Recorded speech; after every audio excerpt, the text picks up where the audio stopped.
The geopolitics of the world basically upended by innovation, technology, and American know-how. From fracking to windmills to solar panels to coal-fired power, the U.S. is on track to become energy independent. That is huge for a superpower that has been dependent on foreign energy. So the burning question, what is the impact on America's environment and economy? Hello, I'm Greta Van Susteren, and welcome to Plugged In. Wherever in the world you are watching this or listening, you need some sort of energy source, battery, electricity, oil, or gas. And today, we examine energy's future and how it is being shaped in a very dynamic world. You're going to hear from U.S. Energy Secretary Rick Perry and his predecessor, Secretary of Energy Ernest Moniz. All of the above is the latest way to describe America's energy policy. That is because it is some of this and a little bit of that. In the year 2017, the U.S. produced more natural gas than any other form of energy, and this is thanks mostly to innovative but controversial ways of extracting oil and natural gas through hydraulic fracturing, also known as fracking. Those techniques are under fire from many environmentalists, and they've also put the United States in a position, though, to be the world's largest oil producer by the end of the year. Two stark changes in U.S. energy from 20 years ago. Coal production dropped about 40% since 1997, while production of renewable energy jumped more than 300%. Coal and renewable energy are part of the political battle lines that will define America's energy future. And we have two reports for you. One on President Donald Trump's plans to roll back regulations on coal, and a report on California's new requirement for solar panels on new homes. Here's VOA's Mike O'Sullivan. California is forging ahead with solar power. 40% of solar installations in the United States are already in the state, where public utilities are promoting solar panels.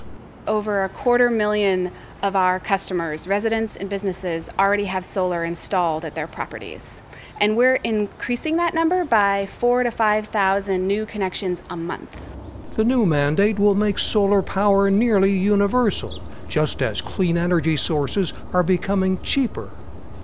We are finding wind and solar in particular are frequently the least cost, not just equal, but the least cost options.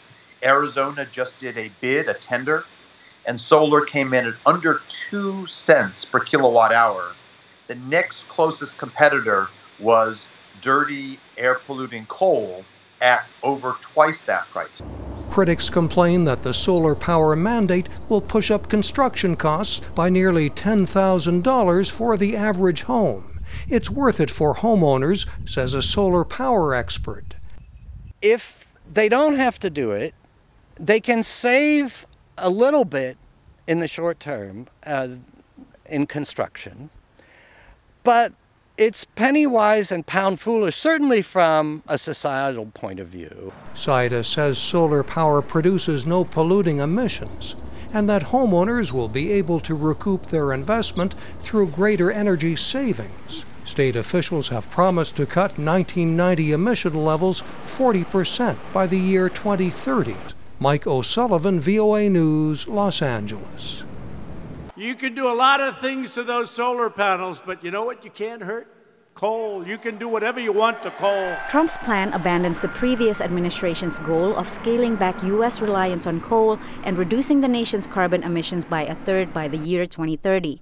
Instead, Trump says coal-producing states like West Virginia should be able to set their own limits on greenhouse gas emissions from coal-fired power plants. Environmental activists have denounced the proposals, saying it sends the wrong message to the world. Cars and power plants together are responsible for the majority of carbon pollution from this country. And so for the administration to roll back all these climate protections at once sends a real signal to the world that America is not going to do its part to reduce climate pollution. The Environmental Protection Agency acknowledges the increased pollution from the rule change could lead to 1,400 more premature deaths each year by 2030. But coal producers insist the fossil fuel is necessary for the nation's energy security. I think what you have are critics outside of this industry that are a little bit unrealistic in their goals about a renewable economy built on wind power, wishes, and unicorns. If approved, Trump's proposal could keep coal plants operating longer by not forcing companies to upgrade pollution controls. Coal miners support the president's plan. I like everything he's done. He's sticking with his campaign promises. But experts are skeptical Trump's proposal can actually save coal jobs in the long term. Natural gas is cheaper, renewable costs are going down. So even though they are kind of rolling back some of the regulations that have been tougher on the coal industry, I think the coal industry is still facing some pretty significant headwinds. The administration's proposals to roll back anti-pollution standards are in line with Trump's decision to withdraw from the 2015 Paris Agreement. Now, every country in the world except the U.S. and Syria are signatories of the agreement, which aims to mitigate the effects of global warming. Patsy Widakuswara, VOA News at the White House. President Trump has been promoting something called clean coal, which critics call misleading. No one is physically cleaning the coal. Instead, clean coal is being used to describe a process that captures carbon dioxide emitted from smokestacks and buries the CO2 underground. That technology is still relatively new, but U.S. Energy Secretary Rick Perry told me it is this kind of American know-how that could be a game changer around the world. Say, for instance, CCU, the clean coal, the utilization, carbon capture utilization technology that we're developing at some of our national labs and the private sector working together. That innovation being sold and implemented in a country like China, they're going to create their energy. They're going to use coal. And for the benefit of the environment, seeing them use our technology that we know works. We got a plant down in Houston, Texas that's taking 95+% of the carbon out of the emissions. We're utilizing it as a secondary way to enhance oil recovery, but you can either sequester it or use it in this secondary way. So having that type of technology go to China and India, a big use of good technology for the environment. When you talk about China, China's got obviously a pollution problem. They want the LNG, and I read that China wanted to pay or contribute to the pipeline, the natural gas pipeline in Alaska, but in exchange they also, if they're going to pay 75%, they want 75% of the LNG. You see China sort of moving into the United States and buying energy. Is that a good thing for the United States if they buy part of the infrastructure? They've been doing that for a long time. This isn't a new phenomenon. But is that good? Listen, I happen to think that it is wise for us to have relations with as many people around the world as we can. We're not always going to agree with them 100%, but I do think it's wise for us to have conversations. Do we need to have oversight and make sure that they're not coming in and taking over major operating portions of pipelines or oil fields or what have you? Absolutely. But is it in the United States' best interest for China to have investments in the United States? Yes, just as I think it's in America's best interest to be able to go in and have investments in China. I've been in Sudan and in South Sudan, I've seen the influence of China in the oil fields there. Is that good for the United States? Listen, or is it good for Sudan and South Sudan? They're a competitor. My position on this is we're not saying you have to buy everything from the United States, but we're also saying don't have a sole source. Nord Stream's a great example of it, the Russian gas coming into Germany. We're not for that because we don't want Russia to put the European theater into a position of not being able to have options on where they buy their LNG. We don't say we're the only ones. We're for the gas coming in from over in the Caspian Sea up through Italy, supplying the southern part of Europe. But whether you're in Africa, whether you're in Europe, the United States today is a competitor that can sell our LNG anywhere in the world competitively priced, and we just don't want that market to be blocked by China, by Russia, or anyone else. What about batteries? You know, that seems to be a big area of innovation, or at least a need for innovation, because if you want to capture solar energy, you can't do it in the middle of the night, for instance. Yeah. Where are we in sort of changing batteries and improving storage? The Department of Energy and our national labs are elbow deep in that. Are we elbow deep in success or elbow deep in research? We're having some very good successes, I will suggest to you. So we're not where we need to be yet. I tell people that is kind of the holy grail of energy production, is once we have the ability to store this energy that we can get from various and sundry ways, whether it's wind energy, whether it's solar energy, whether it's hydro, whether it's pumping it up in the daytime and letting it, and I'm talking about the hydro side of it. All of those are potential battery storage sources that can really change the way that we're doing business. I assume other nations are trying to get to that race to comes up with the best battery, or no? Sure. Listen, competition is what makes the world go round. But so I'm curious, I mean, are we close to that? Because as you say, it's the holy grail. I mean, are we talking a year away from something really innovative, or 2 years, 10 years? I don't think I feel comfortable giving you a date certain that we're going to have battery storage, but I do think that let me switch gears on you just a minute and talk about fusion. Nuclear fusion. I'm incredibly excited about the concept of nuclear fusion, what we're seeing in the United States at a couple different places. Which we've been trying to do for years, for decades. And you know what, none of this is going to be easy, and it's, but our national labs and the private sector, I might say. There's a company out in Irvine, California, TAE, that is doing some fascinating work on a prototype for fusion energy that, again, close? Are we close? By 2025, 2027, they're going to have a prototype ready. So in the grand scheme of things, I say that's pretty close. Is nuclear fission, nuclear power plants, the United States doesn't seem to be very aggressive there. France, for instance, gets a lot of its energy from nuclear power plants. What is sort of the policy or the Trump administration program as to nuclear power? The president is very pro-nuclear energy. What form is that going to be in? Again, I'm going to point to fusion. Everyone's for. I mean, I think a lot of people are for. Yeah, but in the classical fission energy side of things, small modular reactors. Bill Gates is working with the department. We just announced something here within the last few days of the Department of Energy and Gates with one of his projects to be able to work together. There's another company out there, NuScale, that's working on some small modular reactors. I happen to think, in a personal way, and I think in an administration position as well, that these small modular reactors, there's some great potential for them, and they're U.S. technology again that has the ability to lead the world. What's the relationship between, like, Department of Energy, energy policy, and, for instance, national security? They are inextricably intertwined. When you think about 15 years ago, Greta, the United States was told we'd found all the oil and gas. Matter of fact, in the entire world, we'd found all the fossil fuels. We'd produced all of them.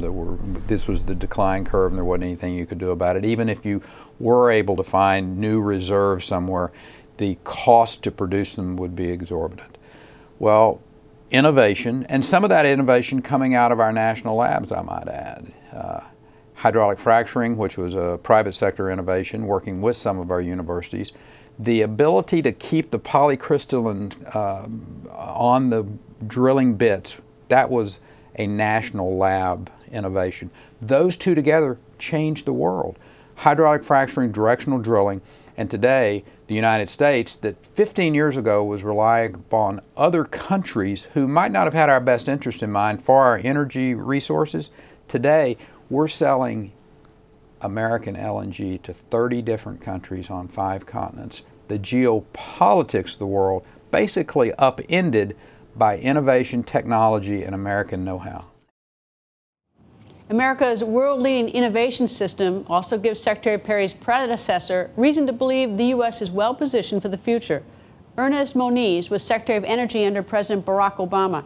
He explained to me how America's increased production of natural gas is an energy pathway to a cleaner environment and stronger economy. So natural gas does burn cleanly with regard to pollution, but very importantly, it emits the least amount of carbon dioxide of any fossil fuel. And if you look at the United States, largely on the basis of market dynamics, we have lowered our greenhouse gas emissions substantially over the last decade, mainly because natural gas has proved more economical than coal. So displacing coal has lowered our CO2 emissions, which of course is very important in terms of addressing global warming. Okay, it's important in addressing global warming, but nonetheless, it does. There is CO2, there is carbon dioxide emitted from it. So it's not perfect by any means. Do you agree? Yeah, it's often called a bridge. So today, as it displaces coal, it lowers CO2 emissions. But eventually, if we need to have, and we will need to have, very low carbon emissions, then natural gas itself will emit too much CO2. All right, how long is it a bridge into you think that we'll have other forms of energy that won't be emitting carbon dioxide? Well, now that's a big argument. How long is the bridge? What we've seen is I think most people have been quite surprised at the enormous price reductions of wind and solar, which emit no CO2, together with major cost reductions in things like batteries, so that you can smooth out the production of wind and solar. So those are coming down very fast.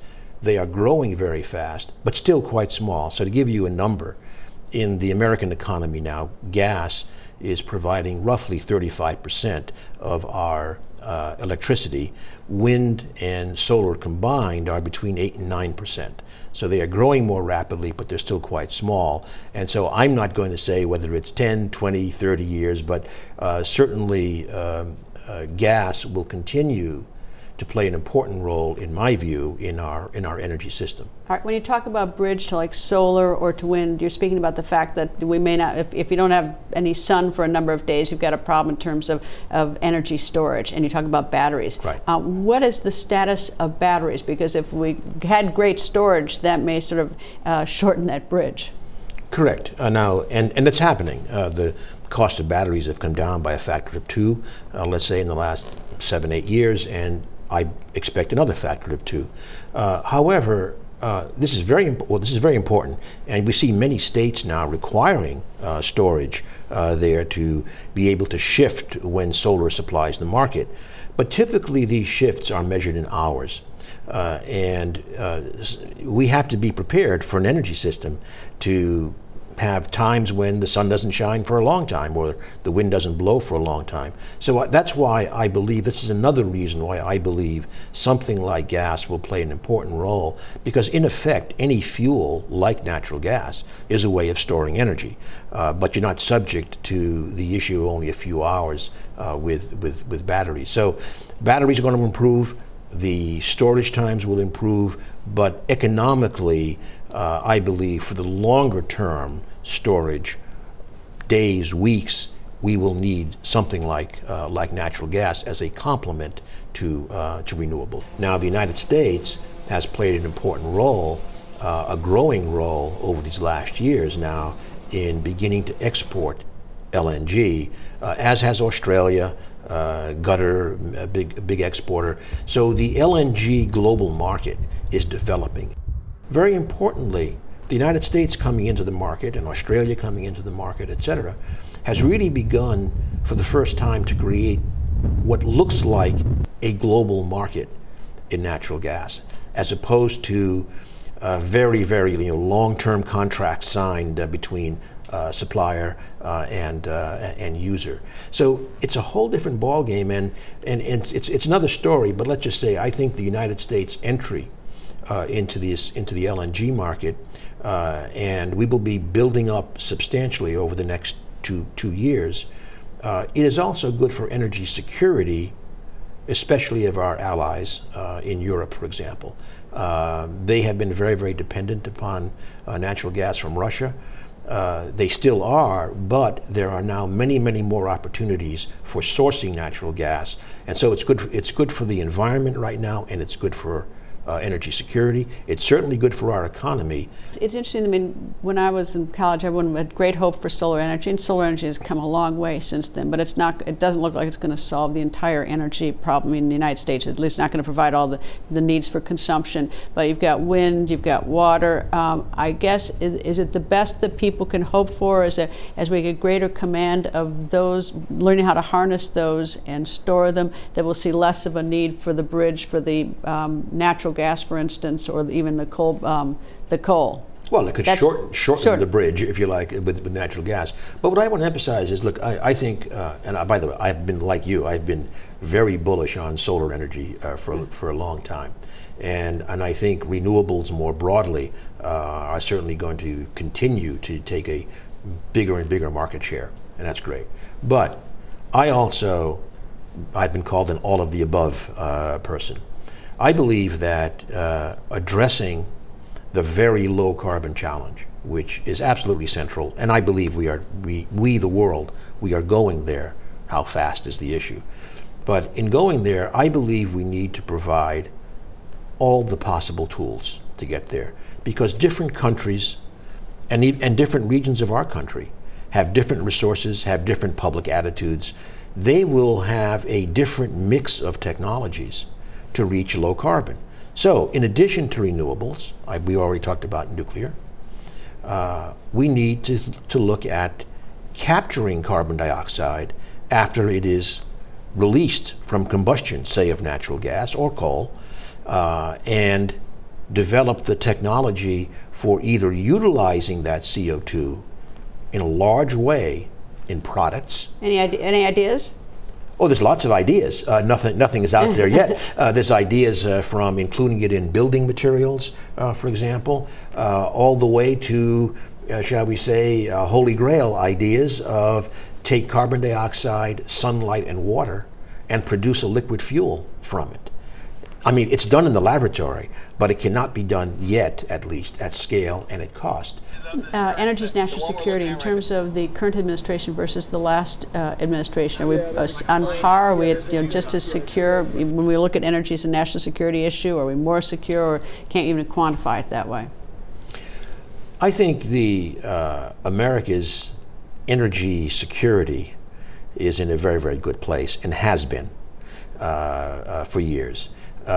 We are the largest producer of oil and natural gas in the world, not to mention having tremendous renewable resources, and very importantly, having, I would still argue, the world's leading innovation system. Fossil fuels still dominate the way Americans consume energy. In 2017, petroleum, natural gas, and coal account for 80% of U.S. energy consumption. That is the same percentage as in 1997. That's 20 years ago. So what will the next 20 years look like? Joining us to analyze is Nick Loris, a research fellow at the Heritage Foundation, and David Livingston, Deputy Director for Climate and Advanced Energy at the Atlantic Council. Gentlemen, welcome both of you. So it seemed like neither Secretary of Energies wanted to go too far out on the line and predict the future, but I'm still going to ask. So I'm going to ask you, Dave, what's next 20 years? Prognostication is a difficult endeavor, Greta, but I'll say there are a few things that seem to be pretty clear about the next 20 years. Number one, we're going to be using more energy globally. The United States, we're going to probably be fairly flat, but globally we're going to use more energy. Secondly, we're going to use more electricity. Electricity will become more of a platform. We're going to see transport, for example, start to move and merge into electricity as we get more electric vehicles, alternative fueled vehicles on the road. Third, we're going to need more flexibility from our grid as we have a more diverse panoply of resources that we need to orchestrate in a coherent way to minimize costs for consumers. So that means that we have to accommodate large baseload sources of energy like nuclear plants or natural gas plants, at the same time that we're accommodating increasing amounts of small, distributed, renewable generation resources like solar panels on roofs, for example. Nick?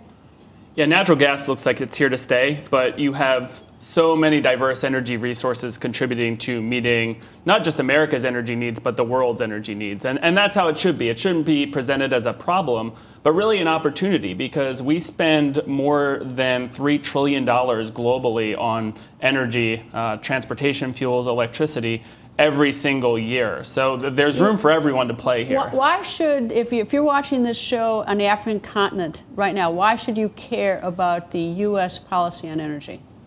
Because it's really about access and choice. And the more that we supply, that's more access and choice to our friends and allies around the world. And when you have more than 1.4 billion people without access to affordable, reliable energy, the more innovation that we can have on all fronts, natural gas, renewables, nuclear, that's going to help grow standards of living around the world and raise people out of poverty levels. But if I could just say, it's not just that you should care about U.S. production policy, right, when it comes to energy. You should also care about U.S. innovation policy.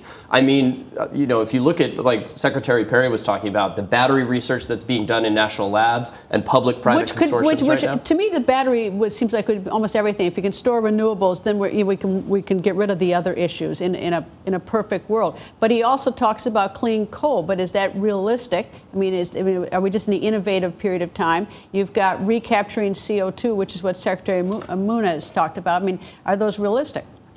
Clean coal, or what's more accurately, I think, described as carbon capture and utilization, or carbon capture and storage technologies for coal. I'm not ruling them out. I think that there's great research being done, and there's an exciting new tax credit actually here in the United States put through Congress in a bipartisan manner to support carbon capture research. The onus is on coal, though. The onus is on the energy industry to prove that that it will work at scale and at cost, as Secretary Moniz said. Secretary Perry talked about the holy grail being the battery. That's where my attention is. You know, what are your thoughts on that? Are we anywhere near doing the type of storage that we're going to need? I do. I think anywhere near could be decades at the same time, though. But again, this gets back to getting the regulations right to allow battery technologies to compete in markets that are highly regulated now and are catered to this baseload electricity, where you have more decentralization happening, when you have more access to choice, you can see a lot of potential for solar and battery storage integrating into the market, and we have more microgrid opportunities. Texas is a perfect example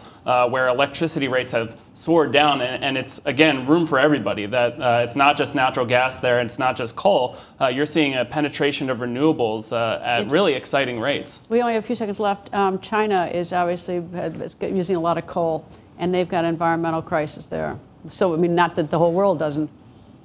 They're using a lot of coal. They're also developing, you know, solar, nuclear energy, for example, at a scale and at a pace that we just, you know, we have not witnessed here in the United States. They're going to need all of the above more than any other country we can think of. It seems like the two cabinet secretaries were actually quite optimistic about all the innovation of what there is out there and how much things will change. So things. I mean, at least it seems like we're on the right path. We've consumed an awful lot of energy, and we have a lot of consumption that we still continue to. Anyway, gentlemen, thank you both. Thank you. Before we go, an update on a story we've been closely following. In December, 2 Reuters journalists were jailed in Myanmar for the reporting on mass graves of Rohingya. Just 2 days ago, 32-year-old Wa Lone and 28-year-old Jaw So U were found guilty of possessing state secrets. Each was sentenced to 7 years in prison. The journalists investigating a mass killing of Rohingya villagers say they were invited by a Myanmar police officer to a restaurant. At the restaurant, they were then handed some papers by the police, and after leaving the restaurant, the journalists were then suddenly arrested. During the 8-month trial, a police captain testified that he witnessed a plan to entrap the journalists by planting those documents on them. U.S. Ambassador to the United Nations, Nikki Haley, called the verdict a terrible stain on the Burmese government. The UN, the EU, Canada, and Australia, among other countries, joined press freedom advocates calling for the journalist's release. Lawyers for Wa Lone and Jaw So U say they are exploring all legal options in Myanmar. And Reuters editor-in-chief Stephen Adler says the news organization will decide whether to seek relief in an international forum. That's all the time we have for today. Stay plugged in by liking us on Facebook at Voice America. You can also like my Facebook page at facebook.com/Greta. And follow me on Twitter at Greta. Thank you for being plugged in.